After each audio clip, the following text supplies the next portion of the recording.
Hello guys, আসসালামু আলাইকুম। আমার কোয়েল পাখির বয়স আজ 12 দিন। 12 দিনে আমি বোর্ডিং করতেছি।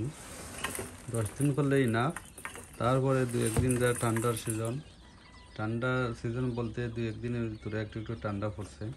তো আমি একটি লাইট জ্বালায় রাখছি। অবশ্য আমার পাখিগুলা অবশ্য সুস্থ আছে, সব কিছুই সবগুলাই প্রায় 48 পাখি এখানে। আমি 130টা ডিম দিয়ে ইনকিউবেটারের ভিতরে দিছিলাম, বাচ্চা ফুটছে। এগুলা বাকি যখন বাচ্চা ফুটা আরম্ভ হয়েছে তখন আমার সব কারেন্ট চলে যায়। আমার এটা এসি ডিসি ছিল না, ইনকিউবেটার। তো আমার ডিমের ভিতরে অনেক বাচ্চা মারা যায়, তো আমার অনেক লস হয়ে গেছে। তারপরে 48 বাচ্চা এখন আমার আছে। এগুলো আমার সুস্থ আছে, সবগুলাই সুস্থ আছে। আমার ইনকিউবেটার অনলি এসি, এটা আমি ডিসি সিস্টেম করবো।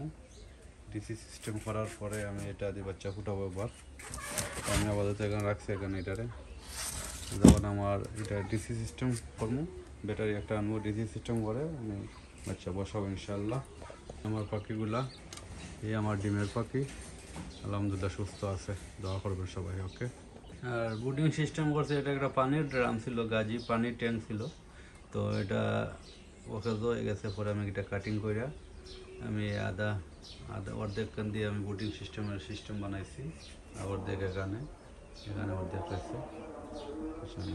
মাশাআল্লাহ, দোয়া করবেন। ওকে, আল্লাহ হাফিজ।